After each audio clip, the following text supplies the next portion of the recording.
Is it working? It is now.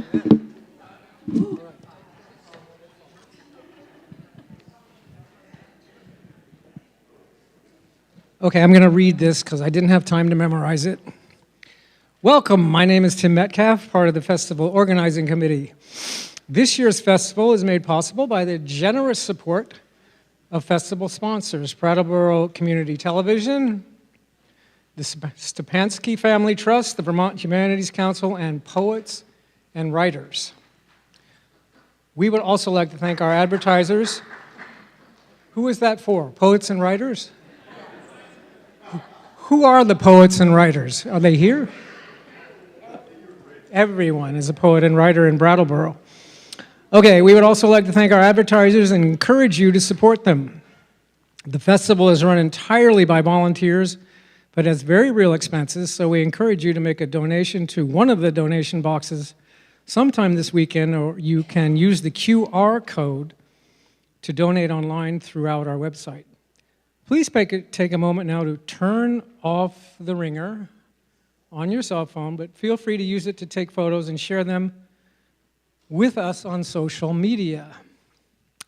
Okay, if you were a rebellious teenager in the 60s, and I was, and newly fallen in love with movies, chances are you were also in love with Paul Newman, who pretty much in that decade invented the concept of the anti-hero in classics like The Hustler, HUD, Hombre, and maybe the best of them all, Cool Hand Luke. I'm a screenwriter, formerly from Hollywood, got my start writing dumb comedies and horror films like Revenge of the Nerds and Fright Night, Part 2.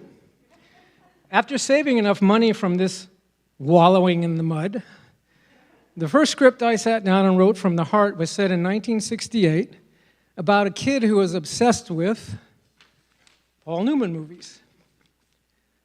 The kid is constantly quoting lines from Newman's movies like, when anyone is mad at him, "My mama used to love me, but she died," exasperating his family and friends. Later, of course, as I matured a bit, I fell in love with his wife, Joanne Woodward, too, a fantastic actor. So it's a great privilege then to introduce one of their daughters, Melissa Newman, who was a multi-talented vocalist, teacher, writer, and artist who works primarily in porcelain and stoneware. She has shown work in galleries around the Northeast. After enjoying a lucrative jingle career, Melissa continues to perform frequently with her jazz trio.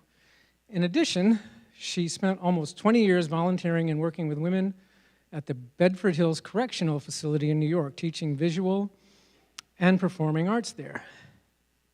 Now she's written a wonderful book, hold-up book, Head Over Heels, which is a compilation of photos depicting the long and happy marriage of her parents with incisive commentary by her. Many of the best photos are by Stuart Stern, who was a longtime and terrific screenwriter who wrote things like Rebel Without a Cause.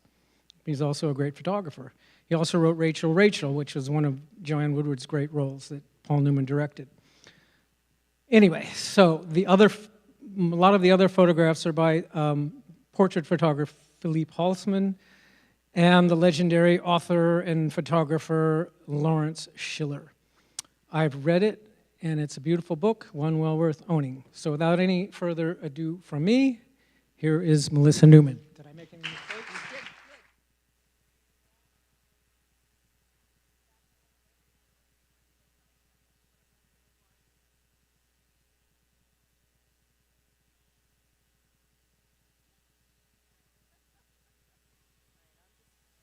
Can you all hear me? Yes? No. You didn't jack me up to 11. How's that? How's that? Better? Still no?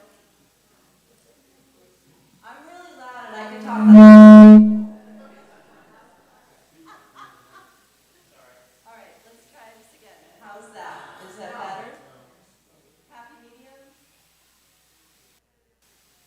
Try this. All right, I'm trying this. All right, how's that? I'm a restaurant singer, and I'm going to start singing songs. Okay, It's a really good thing that I have a slideshow because it keeps me from being completely unhinged. Well, sort of. All right, so I'm going to start out by telling you a little bit about why I decided to put a book together and how it came about. My friend Andrew Kelly, LLC, amazing book editor. If you want to put a book together, like a beautiful coffee table book, he's your guy, and he just happened to be a good friend, so I was lucky. And to Gary Goldman's point about writing and everybody having something to write, I believe that it's very sad that we're not going to run into those shoe boxes full of photographs anymore. That is no longer going to happen, which is really tragic. But I would guarantee that everybody in this room, if you're looking around your house and if you still have access to photographs, that everybody could put together a beautiful photo book about their parents or their family, and not only that, that they should. We do happen to have pretty spectacular family photos in our family. People do. It's hard to tear them away from the wall when they walk into the house. They're always like wandering into the hallway and you can't find them. And you'll see, my dad was really fond of hanging pictures. And I talk a little bit, actually the only thing that I wanted to correct is that all the text in the book is just quotes from my parents about each other. The only writing that I did, I wrote the preface, but all the other quotes are just about, them talking about each other. So, you walk around my house and you see photographs of we thought, oh, we'll just throw a bunch of photographs in a book and it'll be really sweet.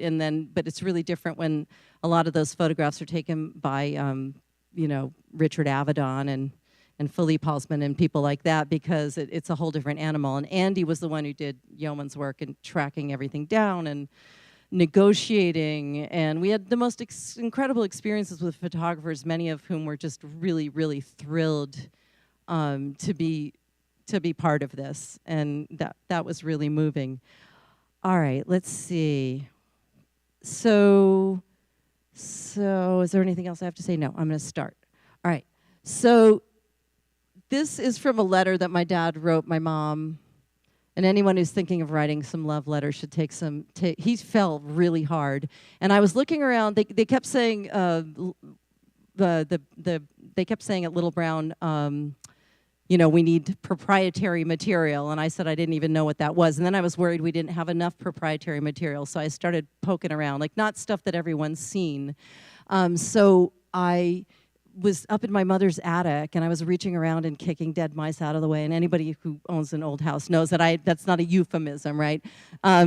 Reached into a ripped paper bag, and in that bag I found what appeared to be the first 10 letters my father ever wrote my mother, and then reached in again and found a stack of telegrams that my mother had received after she won her Academy Award in 1957.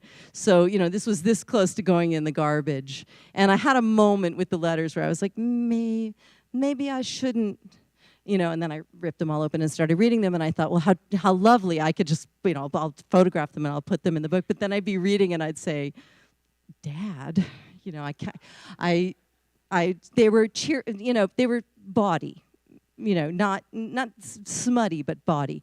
And so I was, I did him a favor and I edited. But there's a few that ended up in the book. If you want to know, this is interesting photograph that always hung on the wall. And if you want to know what it's like to be the child of celebrities, I feel like this kind of sums it up, because this is sort of like Mummy. This is Mummy who powders her nose and gets all dressed up and goes out. And, we lived in Beverly Hills for a while. I think life was there was a little bit more of that. But, and my mother was certainly capable of doing this. But this was not the mother I knew. The mother I knew was this mother. This is actually we bought the house that my parents bought in 1961, the year I was born. And we bought it from them like 30 years ago and raised our kids there. My parents moved across the river to my grandmother's house. My father built this insane folly of a bridge. The town of Westport kept telling him, like, well, it has to be the 50-year. He just put a plank across the the dam. And this is back in the day, you know, when you didn't ask anybody to do anything. You built a dam or you built a building on your property and nobody cared. But they made him put it at the 100-year high water mark. So we have this bridge that's sort of like a mini Golden Gate Bridge, like a suspension bridge. I remember coming home and saying, Dad, you know, this is a little excessive. And but I have to say that once they moved across there to my grandmother's house, and we were living in this house, that having kids run back and forth across the bridge, and you know, it was really babies and barbecues for about 12 years until my dad passed away. But it was amazing too that when he was ill, he was right there, and we could get to him. So that's our sink. That we replaced the faucet, I think, last year because it kind of sprung a leak. This is Caroline Murphy, my heart and soul, my husband's favorite bowling partner. And yeah, everything is basically pretty similar. I know where that spoon is. That was a dog food spoon right there. And I remember my mother, she's wearing, first of all, here's something about my mother. Okay, so, you know, movie star, her star was in Ascendancy in 1957. And my dad wasn't really even quite on the radar at that point. And he really spent, you know, she ended up spending a lot of time with us and making the French toast every morning and feeding us the castor oil and the cod liver oil and the vitamins and making the French toast. That's a sweater that she knit herself. And she's washing the dog in the sink. I once said something, we were talking to somebody, and I said something about, remember when you used to wash dogs in the sink? And I don't know who she was trying to impress, but she said, I never washed a dog in the sink in my life. And I was like, I beg to differ. So she really was, like, she did everything. She ran a theater, but she also knew where all the kids were, and she drove us around to the ballet lessons and the whole thing. So she says, stars are people who are immediately recognizable, who bring their own mystique, their own essence to whatever role they play. Paul is a star. I think I'm a character actress. Nobody recognizes me when I walk down the street, and I can have a hard time getting checks cashed. So when we put this book, one thing I noticed in the book is that in every photograph, my dad looks like my dad, and my mother's a chameleon. Like, that is why she was such a spectacular actress. And I think, she's just, someone asked me once, they said, what color was your mom's hair? And I said, I have no idea. But when we were putting the book together, I'm really bouncing around. Sorry, it's just like, I've never done a book festival before. But so when we were putting the book together, we decided, we were trying to figure out, like, how do the pile of photographs. It was kind of a COVID project. And Little Brown had said, give us a bunch of photographs, we'll give you a book. And I said, no way, because I already had an experience where we kind of lost the reins on the last book. And I said, you're going to give us a bunch of money. I have a team of 3 people. You're going to hire all 3 of us, and you're going to stay out of our way, and we're going to give you a beautiful book. And that's exactly what happened. We had 22 extra pictures. Andy was freaking out. I thought I was going to be the one to, he was going to be the one to keep me calm.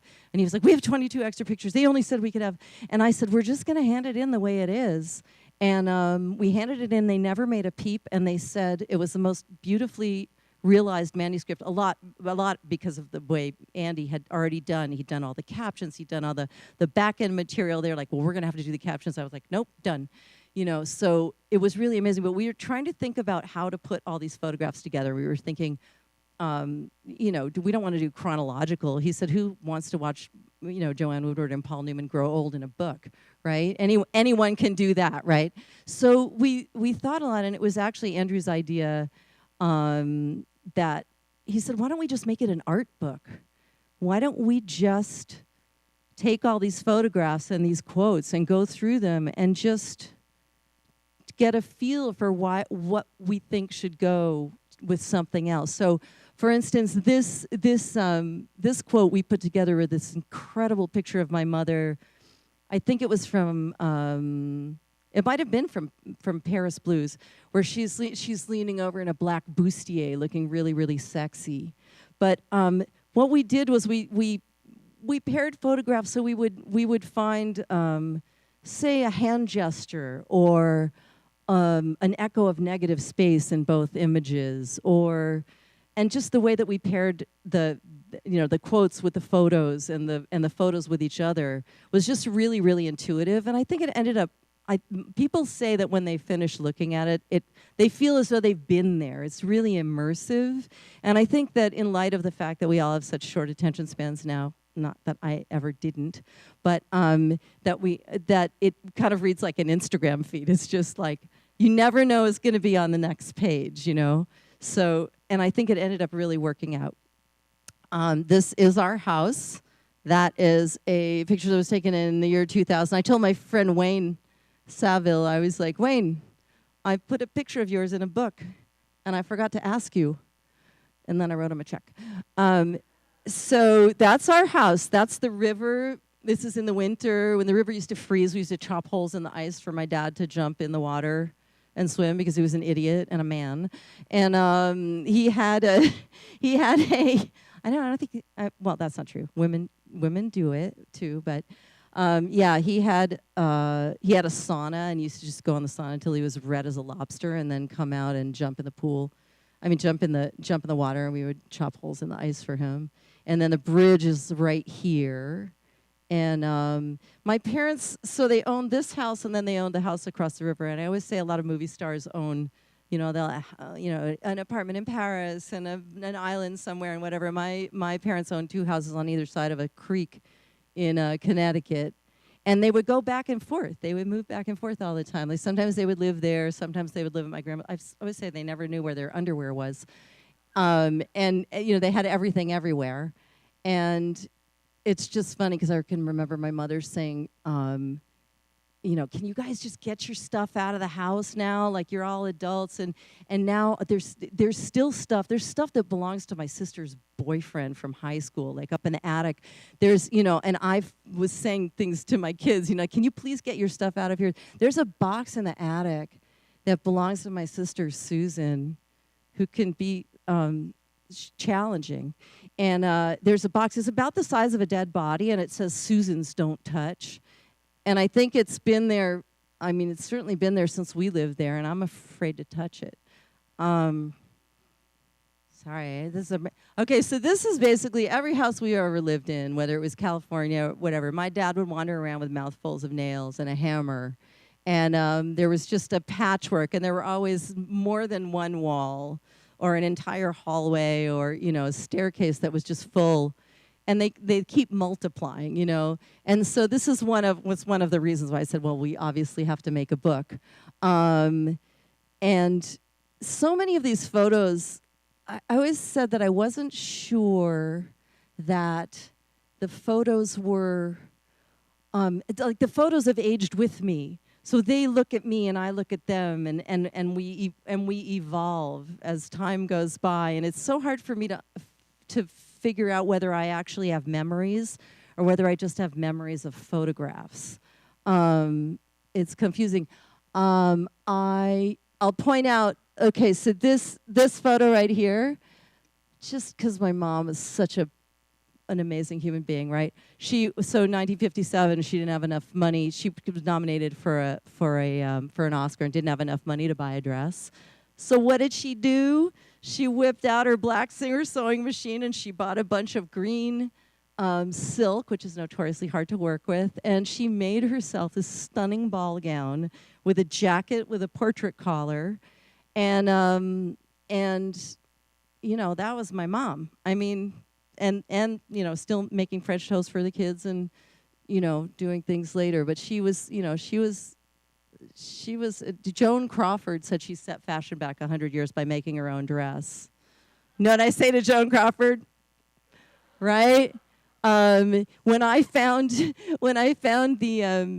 pile of the stack of telegrams, see, what I do is I just have like a catalog of a trillion stories, and then they all just filter through my head. So I found a blue envelope, and it said it was from Joan Crawford, right? So it looked as though it had been opened once and closed and never opened again.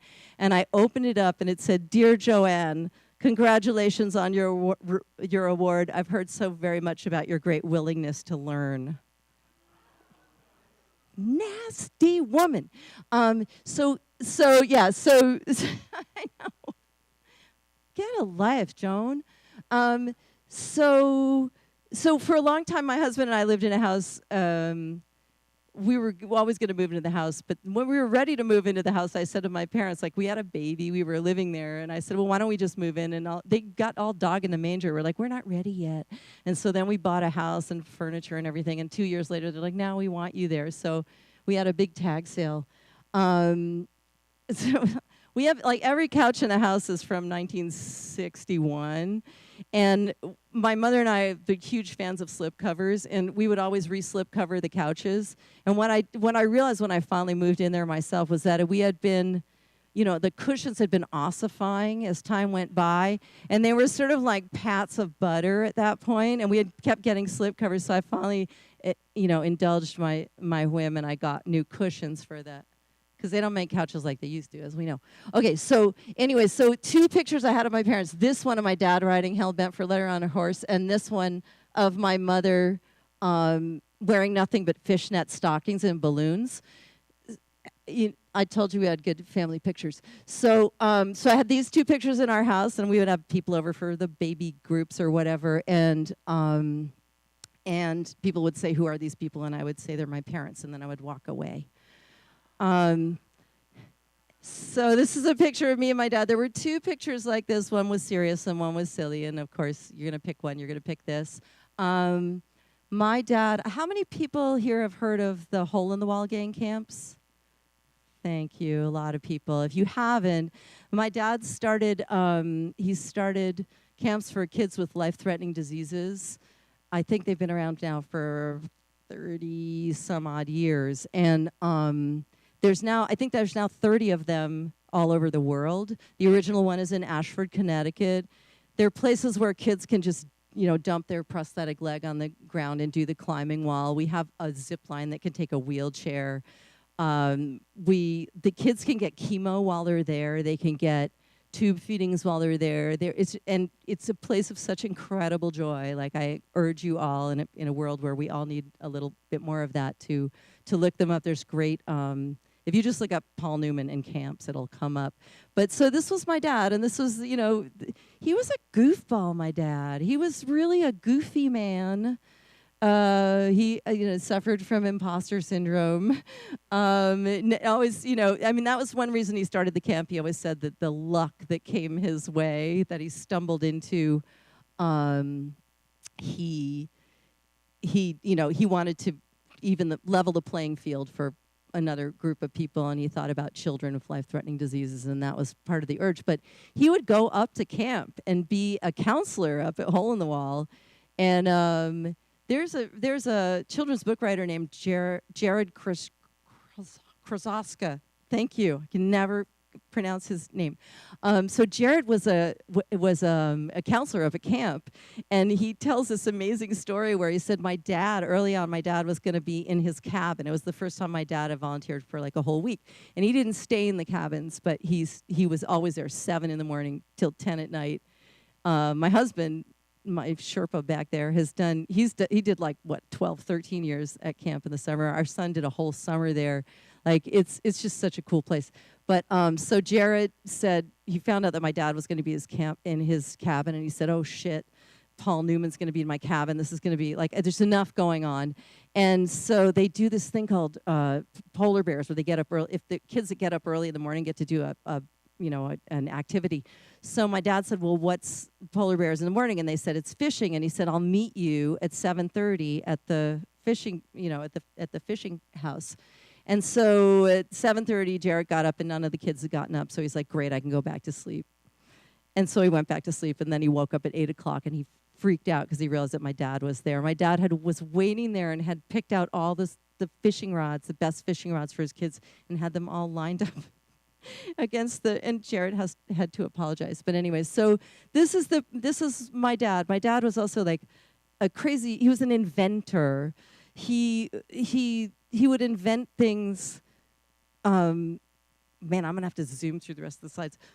He would invent things. Okay, 2 of my favorite inventions he ever did. When he would go in the sauna, he couldn't have his reading glasses resting on his nose because his nose would get burned. So he made a sort of a wire halo out of a hanger that had this piece sticking out in front, and then he took a pair of reading glasses, took the sides off, wrapped it all with duct tape, and then they sort of melted like this, but he could put it on, and then that would just hold the glasses here so he could, so he could read the paper, he could read the paper. Now you can really hear me. I can hear myself better. Okay, so that was one of my favorites, and then the other favorite is he loved elaborate ways of doing things and was very insistent that this was the only way to do things. He would take a spatula that you use for flipping pancakes. So he was really convinced that there was only one way to put, bear with me, Christmas lights on a Christmas tree. So he would take a spatula and he would stick the spatula down the front of his pants and have the handle sticking out like this. Stay with me. And then he would loop the Christmas lights around that and get up on a thing and feed them around. And he would be so, that's the kind of thing that would absolutely delight him. My mother also full of, aside from the fact that she would make us tutus and everything on a sewing machine, full of words of wisdom. One of my favorites is that she said the only way to paint a ceiling is naked with a shower cap on. I leave you that. I would say if I had to get movie stars for parents, I'm really lucky I got the ones I got, and I urge you to think about that for a second, right? It's a funny story about our house. Our house is in a state of what I say aspirational decrepitude. And the whole time we were growing up, there are pots and pan leaks everywhere. We have the same pots and pans in the same places during the same rainstorms. And, things just, it's never ends.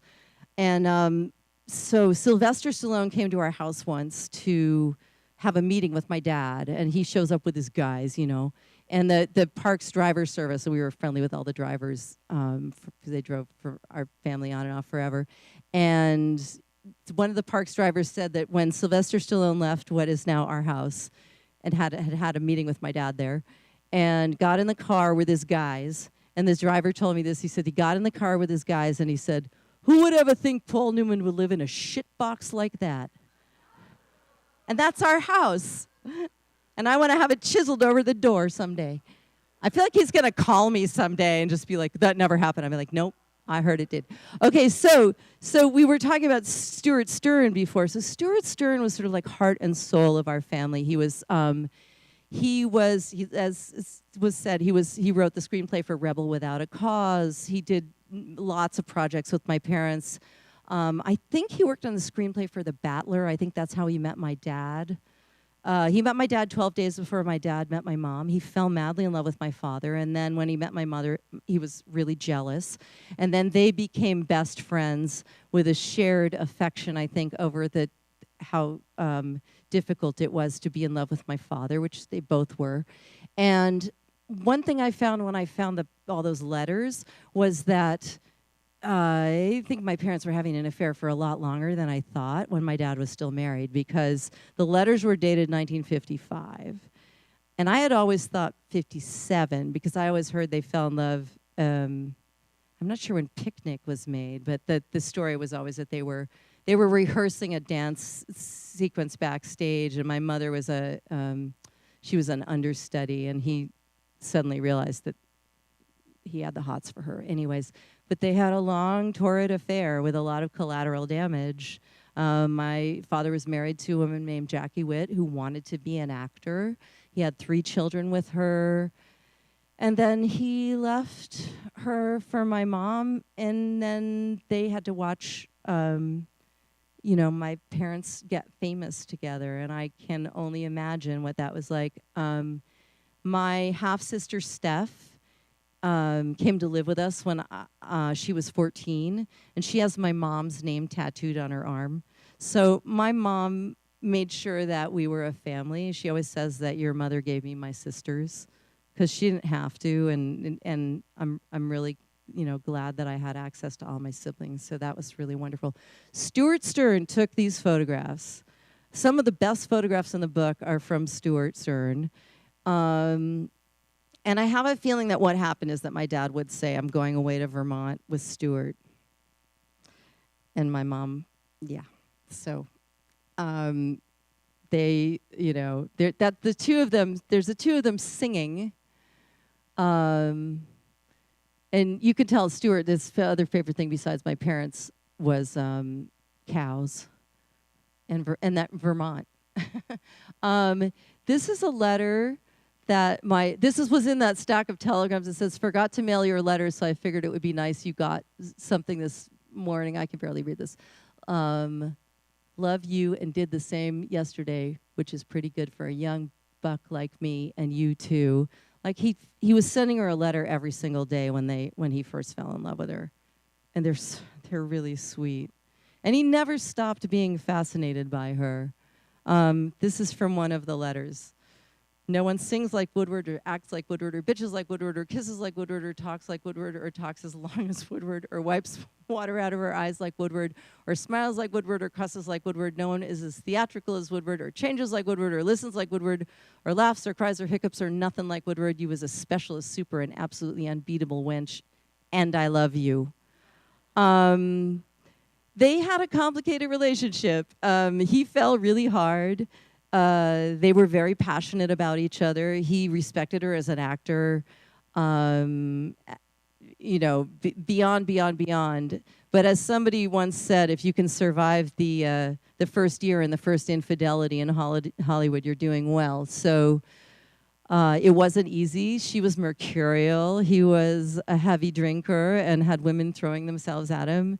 But what I wanted to capture in the book, and what I always found fascinating about them, is to the last day of his life, I honestly think she was the only person he wanted in the room. And when my mother was diagnosed with dementia, my gosh, like, I don't know, 16, 17 years ago.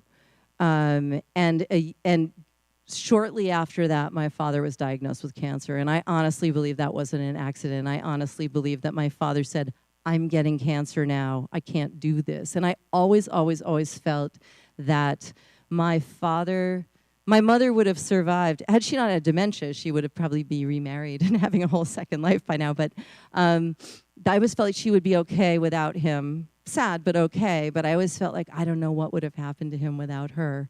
With everything that went on, it just they were the only people they wanted on the island, really.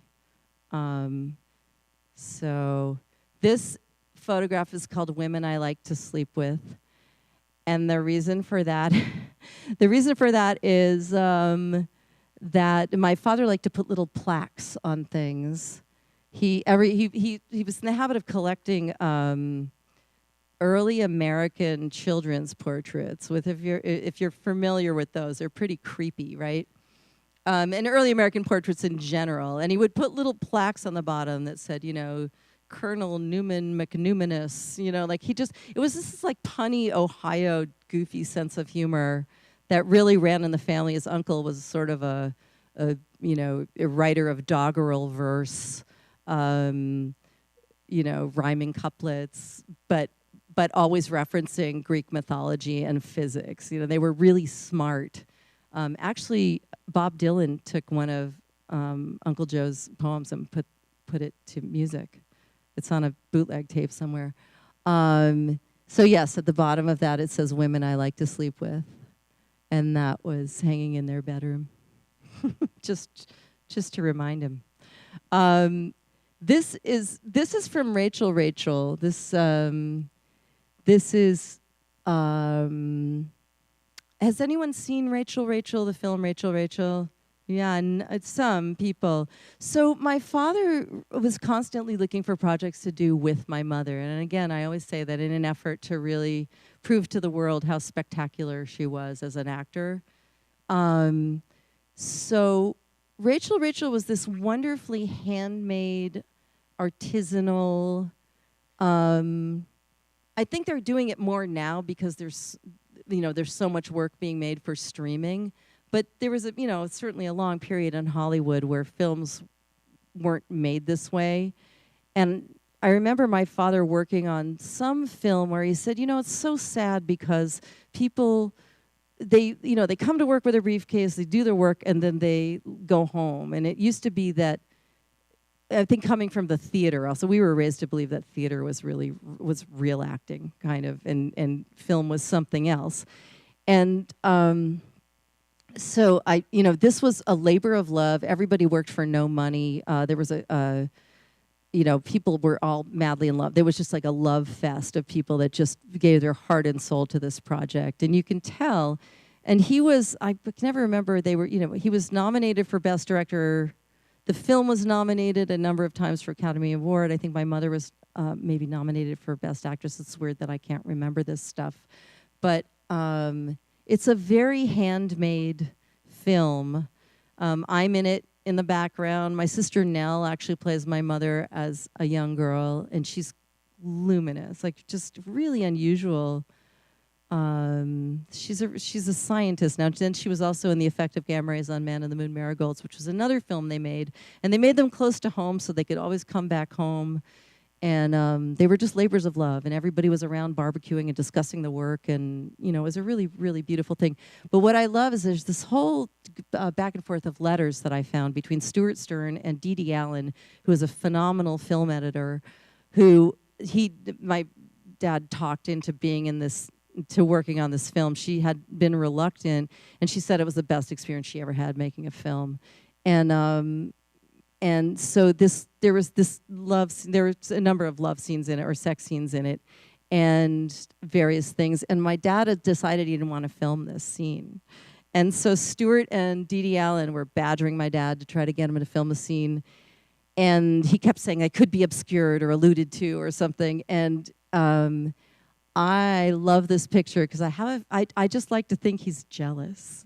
Like he's just having a moment where he's like, you can touch her here, but not here. And like a pool game, like you have to keep your, 1 foot on the ground all the time. But that's why I put that in there. And what a strange experience to be having with your wife. This picture was always hanging on the wall in our house. Oh God, we were such dreadful, dreadful children. We really.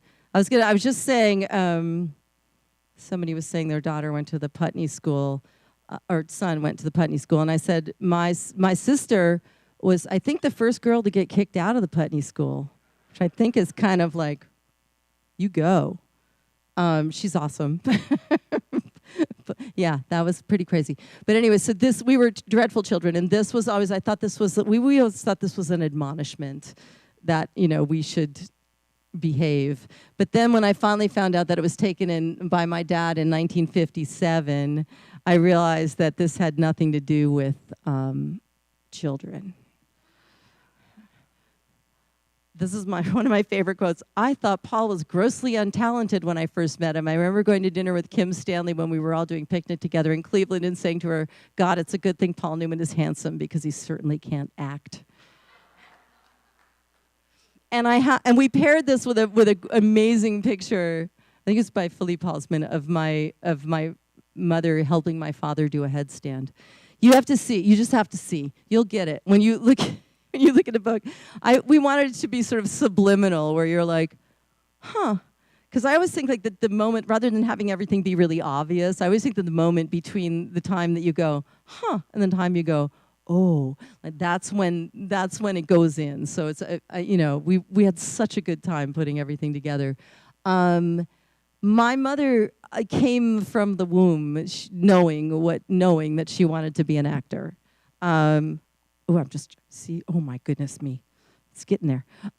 She knew she wanted to be an actor her whole life. So my dad was, fell into it because he got kicked off the football team. And honestly, if you look at a lot of his early stuff, he was kind of shticky. But my mom, there's a great film I encourage you to see called No Down Payment. It's a great, crisp, black and white indictment of suburban living, and my mother's in it, and she's so good. It's one of those things like I come across stuff on television that I've never seen before.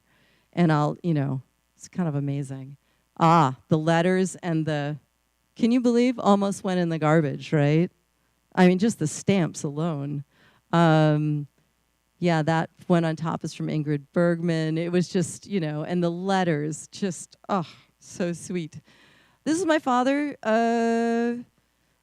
This picture's followed us everywhere. My sister did a great thing. She pointed out to me that something I never noticed before. And I've always said, like, some people might think about doing this, but if you're a movie star, you can actually make it happen, right? This is my dad's sense of humor, like, hang me up with a fish. See the fish right behind that nice little tuna?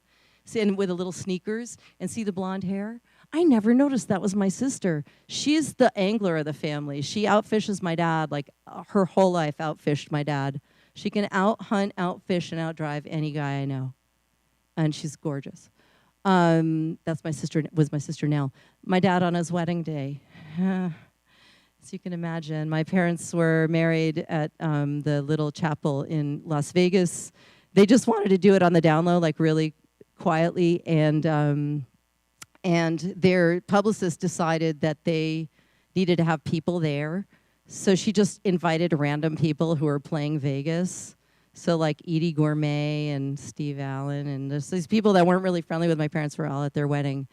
I think what describes Joanne's feeling about my racing was a headline once in the New York Post that said, "Newman escapes death, Joanne furious." My mother spent half her life sitting on the side of the racetrack at, like Lime Rock and all over the place, knitting furiously. The race car drivers loved her. My dad loved racing because you can measure, acting is subjective. Racing, you can measure it with a stopwatch. And he busted his butt to get good at it, and he earned the respect of race car drivers who had genuine respect for him. And they just named the back straight at Lime Rock after him. A lot of pictures of my dad in the bathroom with shaving his face by different people. I don't really understand what that's about. This one was by Stuart, by far the best one. The little Buddha that's hanging around his neck, Stuart's wife just found it and gave it to me, which is really amazing. There's one of Philippe Halsman in the bathroom with my mom and my dad while my dad is shaving. And we had to get special permission to include him. He had cropped himself out of the picture. I was like, no, that's half the fun. So that picture's in there. We did a lot of, we tried to use iterations of photos, of series that maybe people were familiar with some things, but not others. Okay, this is the last picture of my mom that my dad took. And that it was a picture that he took, and he had I opened up a drawer after he passed away, and there were hundreds of copies of this picture in the drawer. I don't know why. I just want to tell a funny story about Larry Schiller, that when we were trying to get pictures, this is jumping, we were trying to get pictures from Larry Schiller, and I asked Andrew, can you please call Larry Schiller, because there's a beautiful picture of my father lifting my mother's skirt up, and it's so sweet. He called Larry Schiller. I asked him, I said, how did it go? He said, the guy he's frail, he's impossible, and I don't think it's going to work. And I made him call him back the day later, and I asked him how it went, and he said, Larry Schiller was absolutely delighted. He said he never would have been a photographer if it wasn't for my father. And so many pictures in the book by Larry Schiller. We feel like if you went in doubt, it was by Larry Schiller. He was everywhere. He was all the pictures from Grauman's Chinese Theater. So there's tons of pictures by him. There's pictures by Stuart Stern. There's a whole list of photographers in the back. And we could make 20 other books. It was really, really hard to choose. So, all right, that's just my awkward ending to this rant that I'm doing. That is the couch. That couch is still there, and I know where those slipcovers are. Does anyone have any questions? And if you have questions, can you wait for the microphone to come around? Thank you. And there's nothing I won't answer. Nothing will embarrass me. Does anybody have a question? Yeah. Hi. I was just wondering, your parents spent some time at the Weston Playhouse, and is that where their house was in southern Vermont, or is that where they like to visit most? You mean the Weston Playhouse in Weston, Vermont? They did have our friend Sandy Falconer lived there for a long time and had a house there. Yeah, so that's probably why they were there in Weston, Vermont. But the Westport Country Playhouse is the playhouse that my mother was the artistic director of for years. Yeah. The quote where she said he can't act. It's kind of funny, but it's not, because I read the other book that whoever put together that came out a year or two ago, and it seemed like he had some sort of inferiority complex, and they didn't think he was a good actor. Did he incorporate what she said, that I'm not really a good actor, or where did that come from? Because he's Paul Newman, come on. Well, again, that's the thing. It's like he always said, he's always said his epitaph would read, "Here lies Paul Newman who died a failure because his eyes turned brown." You know, and the thing about, you know, he didn't want it. He wanted to be a character actor. He didn't want to play. The leading men are so boring, you know. That's why he did films like HUD, you know. And if you look at the choices he made, he was always stretching himself. But as far as being able to really access his emotions in the way that my mother, everything was bubbling at the surface. That was really hard for him. And actually, when he did, I'd say probably the best, the film that he was probably proudest, one of the films he was most proud of was The Verdict. And Sidney Lumet, when he came in to rehearse for that, or they came in for the first day of filming, and Sidney Lumet said, "That was fine, and this would be a fine performance, but if you want to go home and do a little digging and decide how much of yourself you want to expose, it could be a really spectacular performance." And the thing is, my dad did that. He went home and he had his little come to Jesus moment, and that's where that performance came from.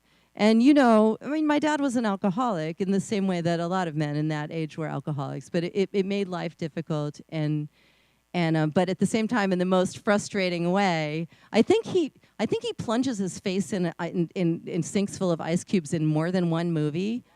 Yeah, exactly. Guess what? That was a real thing. And, you know, but he was the most frustrating kind of alcoholic because he was always prepared, always on time, always. That's why, you know, when people didn't want to hire Marlon Brando because they didn't feel like they could rely on him, they would hire my dad because they knew he would show up and do the job. But yes, he did feel. You can't, you know, no, God isn't going to come down and tell you if you're a good artist or not. Quick question, what kind of dog is that? Is that a Welsh Terrier? That's a wire-haired fox terrier. Right, okay. Welsh Terriers would be brown, black and tan, right? I don't know.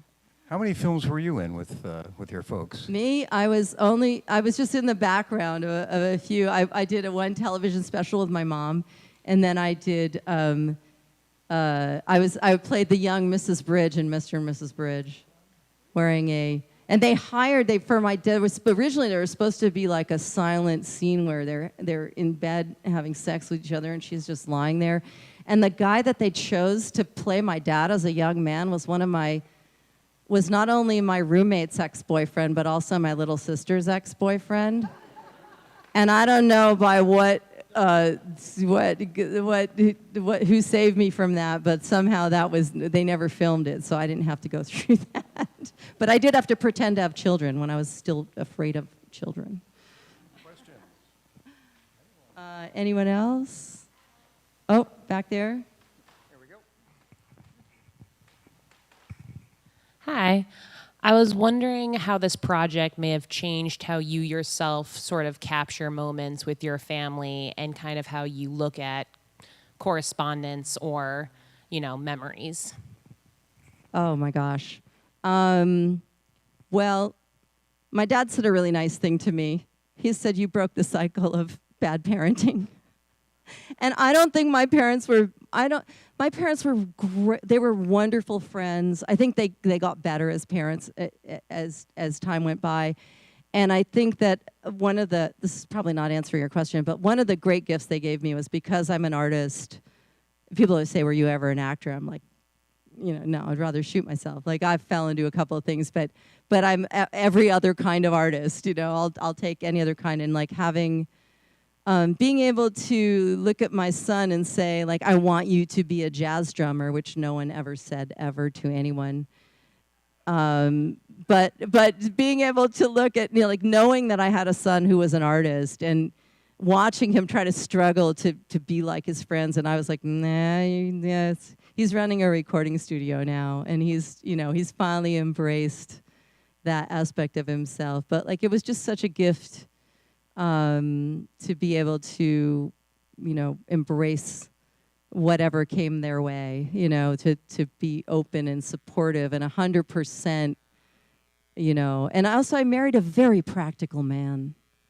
I married a man who was a school teacher for 30 years and was a foster care social worker before that, and our kids are just, paying their rent. Yes. And living together. The two brothers moved in together. So I feel like we did a really good job. But as far as like the memories and things are concerned, they had 12 years with my parents too, which is really sweet.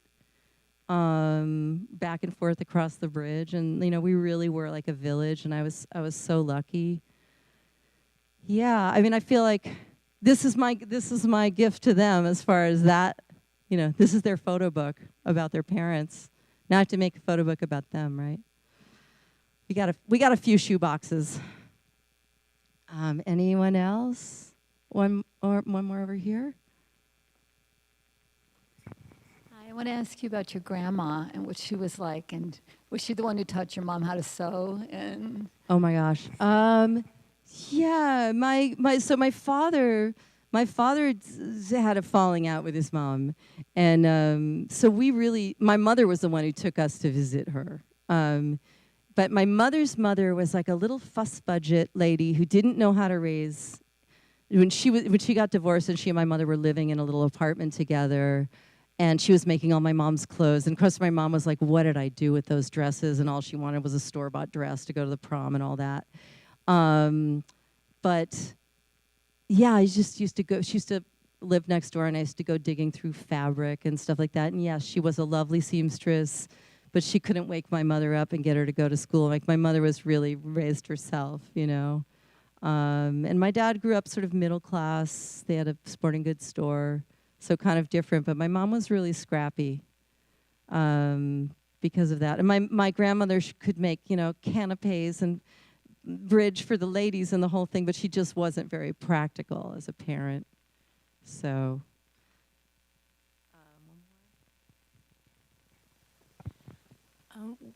Did your parents ever talk about other actors or actresses that they admired? Yeah, my mom had a huge crush on Van Johnson. She had a locket with Van Johnson. And she also, they loved, they admired, they had beautiful taste in art. Well, they had funky taste in art in general. They didn't care about provenance or anything. If they liked it, they liked it. And our house is, really funky. But my mother, she was, Laurence Olivier, Judi Dench. She went, I remember after she had gotten diagnosed with dementia, at one point she came back from the hairdresser. I was like, "Mom." And she's like, "I told them to make me look like Judi Dench." And I was like, "They sort of did." My mother was in a television, she was in a television version of Come Back Little Sheba with Laurence Olivier, right? And, she was completely mortified. She worshipped him. And being the method actor that she was, it's another reason that I love that film, No Down Payment, is it's because it's got the method and the non-method actors in it, and you can kind of watch that all play out. But so she was doing her interpretive rehearsal with Laurence Olivier, and he finally stopped her and said, "Joanne, dear," and she said, "Yes, sir." And he said, "When are you going to learn your lines?" And she was completely mortified. Of course, she knew her lines, but she was coming at it in a different way. Yeah, they admired all the people. I think my father, coming up, wanted to be that sort of visceral Marlon Brando. He wanted to have that kind of crazy, visceral access to his emotions. And he really wasn't, he was eccentric in his own way, and he never gave himself credit for his own eccentricity. Like, he really was eccentric, but he wasn't eccentric in that emotional way that, so he was, I think he envied a lot of those people. But I think he brought it, you can tell, he fades in and out of it. You'll see when the performances are nailing it and when he's just sort of falling back on or feeling insecure. How many films did they do together? I can't even answer that question, but they did.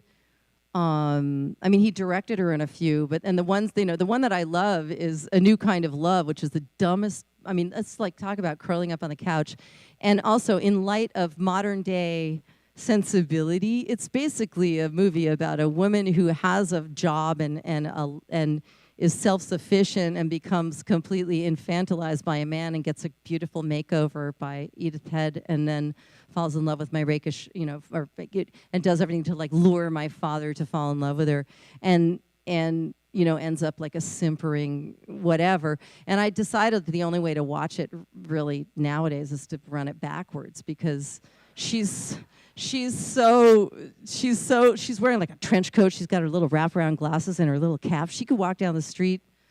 It's a really. I mean, there's a comedy rape scene in it. Okay, I mean, it's amazing when you're watching things, you're like, God, that wouldn't fly now, would it? I mean, it shouldn't have flown then either. So they did a lot of silly ones. Actually, there's a quote in the book about that particular script. My father said my mother brought him that script, and he said, this is the worst piece of dreck I've ever read in my life. And my mother said, I helped to raise your children, and I raised our children, and now I finally hand you a script where I get to dress up and look beautiful, and you don't want to do it. And he said, I changed my mind. It's the best thing I've ever read. And they did it, and it is really silly. They did Paris Blues, which came out the day I was born, I think. And rumor has it I sat in Louis Armstrong's lap when I was a baby. And I think that's true because I am a jazz singer.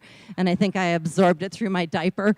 And nobody took a picture. Oh, kills me. But, that's a problematic film.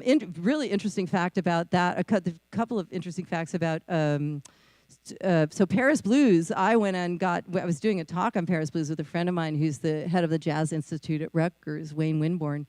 And I got the paperback and I read it. And the book Paris Blues, which is about a white couple and a black couple, two jazz musicians and two women who come to visit and obviously fall in love, and there's all kinds of stuff that goes on. And they wouldn't play it south of the Mason-Dixon line because my father flirts with Diane Carroll, as one would. And my mother hugs Sidney Poitier, and they're all really good friends. But when I read the paperback, there's no white couple. And the book was written by a nice Jewish man. But there's no white couple in the book. And also, in HUD, if you read the amazing Horsemen Pass By is the original, and I picked up the paperback just because I was right after my dad died. I was up in the Northwest, and I in a junk shop, spinning around a thing of paperbacks, and all of a sudden, whoosh, there's my dad standing like, and it's like I started collecting the paperbacks because it's just they're so fabulous. But on the back of it is what is her name? It was in HUD. Help me, somebody. Patricia Neal, yes. Patricia Neal was in HUD. Thank you. It Takes a Village. And playing Halmea. And in the book, and not on the cover of the book, there's my dad, and then there's Patricia Neal on the back of the book. In the pages of the book, Halmea is a black woman. And they wouldn't have the guts to do it. So, I think there that's you got go. to do- oh, okay. One more. Thank you. Oh, one quick more. Sorry. I'll keep you guys here all night. They'll start flicking the lights. Because when I was growing up, your parents were kind of universally admired for living in Connecticut rather than Hollywood. And I wonder if there's any kind of a backstory. I mean, did they ever consider living in Hollywood, or? I think to go along with the idea that they really felt that stage acting was real acting in a way. I mean, that was the sense that I got. But we did move back and forth. Moon and I went to the same high school. She went there after I did. She's a whippersnapper. But I went to, just to give you an example, because we moved back and forth so often, I went there in kindergarten, 2nd, 4th, 10th, 11th, and 12th grades. And in between, I went to like completely different schools. Sometimes I went to 2 different schools in a year. I went to one school, it was like a hippie school, and then they came there 2 months later and realized I was just picking my nose all day. And then like Friday I was there, and Monday I was in like Greens Farms Academy on a field with a field hockey stick wearing a plaid skirt, wondering what the hell happened. That was the year I started therapy. I was 10. But but so back and forth and back and forth. And I think ultimately, yeah, they just wanted to get away from the whole Hollywood thing. And I'm really glad they did. I turned out to be a Yankee at heart, even though I was born in L.A. Yeah, saved my soul. All right, thank you all so much. Thank you.